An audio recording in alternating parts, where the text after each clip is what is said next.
Atenção! Vai começar agora uma teleaula de automação do curso profissionalizante. Este módulo tem um total de 20 aulas. Hoje você vai assistir a teleaula número 10. Bons estudos!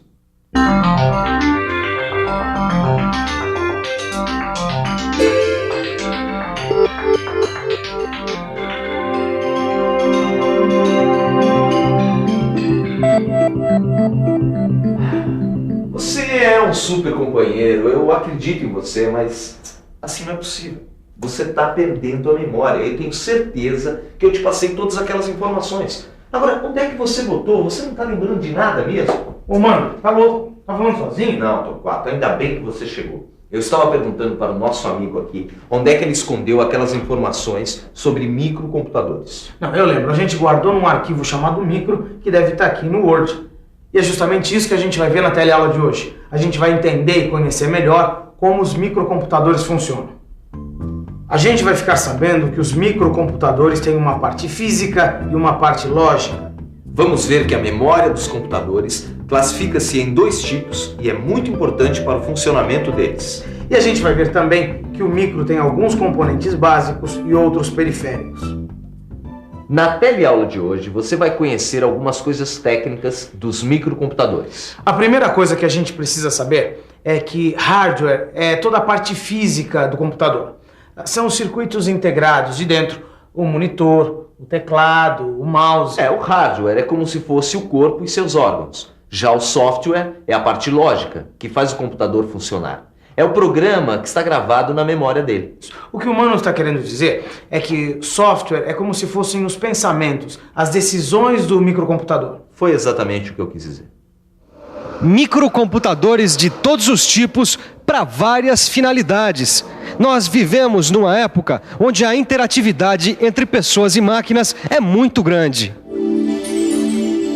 Os microcomputadores são circuitos eletrônicos que funcionam com sistemas digitais, ou seja, com 2 níveis de tensão, como a gente viu na nossa última teleaula. Os níveis de tensão têm um valor máximo, que é a informação 1, e um valor mínimo, que é a informação 0. O computador funciona sempre com esses valores para tomar as suas decisões. Esses valores são chamados de bits, dígitos binários. A gente já viu isso na última teleaula. Você lembra?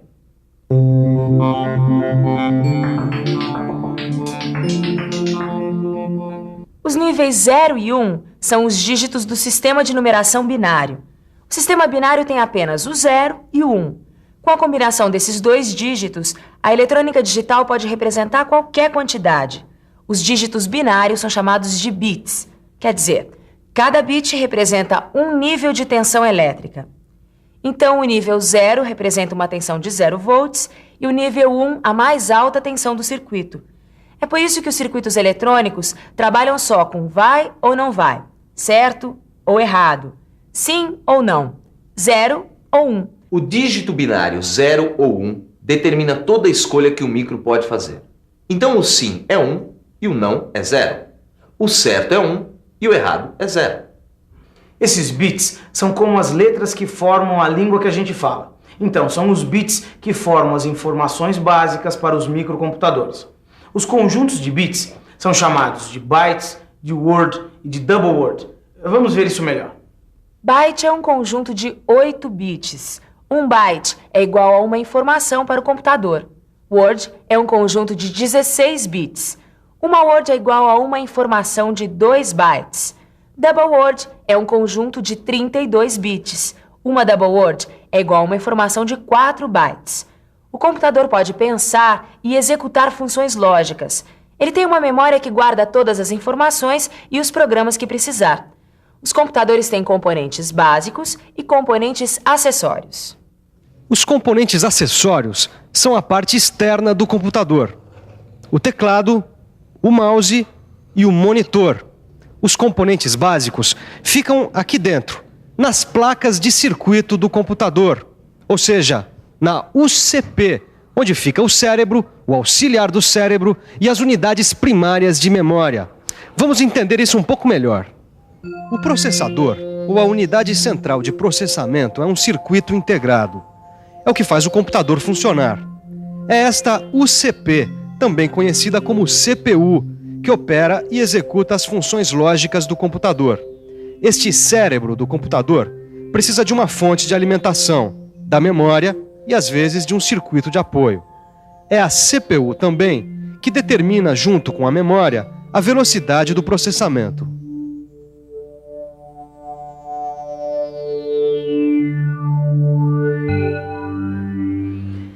Essa velocidade do processamento que a gente acabou de acompanhar é medida em megahertz. Megahertz é uma unidade de frequência que indica quantas operações a CPU pode executar por segundo. Essa nossa CPU trabalha com Word, então ela tem o dobro de informações do que uma CPU que trabalha com bytes. E a metade de uma double word. Essa velocidade do processamento é muito importante. Você sabe por quê? Vamos pensar um pouco. Vamos pensar um pouco. Cada vez mais, os bancos, as fábricas, as lojas e as empresas em geral precisam trabalhar com muitas informações e sempre com bastante rapidez. É a informática de todos os lados. O computador central se comunicando ao mesmo tempo com vários terminais. As respostas serão mais rápidas e os efeitos visuais também serão melhores, quanto mais rápido for a velocidade do processamento do computador. Mas a velocidade do processamento do computador também pode ser aumentada para aplicações gráficas e cálculos aritméticos e lógicos mais complexos. É com o coprocessador aritmético instalado no microcomputador que a velocidade do processamento pode ser aumentada para outras funções. E aí o processador, a CPU, pode cuidar apenas do acesso às outras partes do computador e da interação dele com a pessoa que estiver usando o micro. No meu trabalho, eu uso muito o microcomputador. Jornalistas, escritores, professores, alunos e até médicos estão usando o microcomputador. Para mim, a parte mais interessante do computador são as unidades de memória. É claro que elas não se perdem quando a gente desliga a fonte de alimentação do computador. As unidades de memória se classificam em primárias e secundárias. Ah, tá aqui. Bom, primeiro nós vamos ver como é essa tal de unidade de memória primária. As memórias primárias podem ser do tipo RAM e do tipo ROM. As memórias RAM e ROM, ou seja, as unidades de memória primária, são circuitos integrados que ficam dentro do gabinete do microcomputador. Esses circuitos são capazes de armazenar milhões de bits. As informações do computador ficam na memória e são processadas pela CPU. Ah, Torquato. É por isso que a velocidade do processamento não depende só da CPU. Depende também da memória. É, exatamente. O tempinho que o computador deixa a gente esperando é justamente o tempo que ele demora trocando informações com a memória. Portanto, quanto mais rápido for a memória, mais rápido será o processamento do nosso amigo. Vamos ver melhor o que isso significa.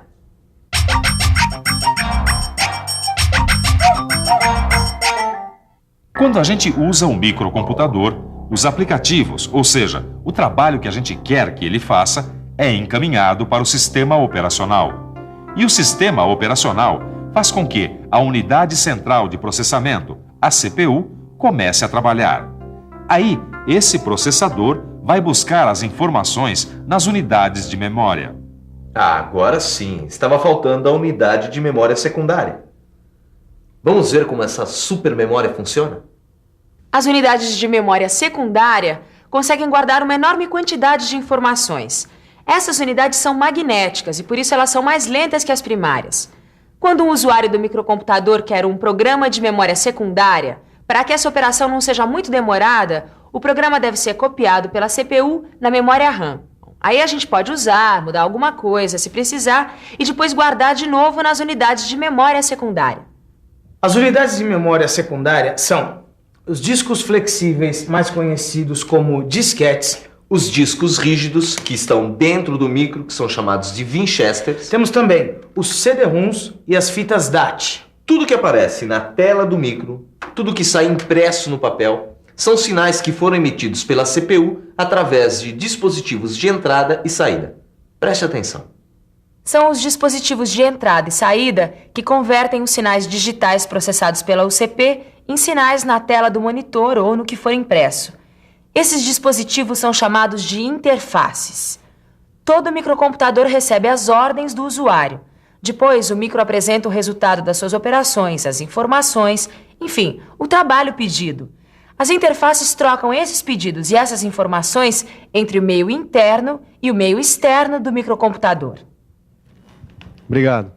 Bom, no final, eu acabei me dando um presente e um desafio. Eu não resisti e comprei um micro. Agora, como eu não sou rico e a coisa não é brincadeira, eu só comprei alguns periféricos, o teclado e o monitor, que são os dispositivos periféricos essenciais. Quem sabe no mês que vem eu não levo também uma impressora.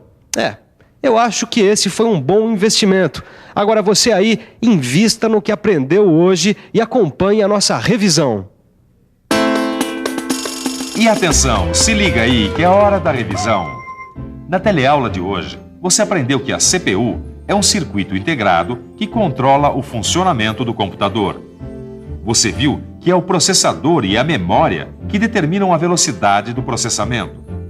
Você viu também que os computadores têm unidades de memória primária e unidades de memória secundária. E por último, você ficou sabendo que são as interfaces que possibilitam a comunicação do usuário com o microcomputador. Ok. Tá na hora do nosso super micro descansar um pouco, porque hoje o dia só foi dele. Ele vai descansar e eu vou comer alguma coisinha, porque essa teleaula de hoje, pra variar, me deu fome. E olha que se come muito. A gente, além de comer, tem que estudar bastante. Porque, a nossa memória não é como a dos micros, não, hein? Por isso que eu digo, tem que se alimentar. Tchau. Tchau.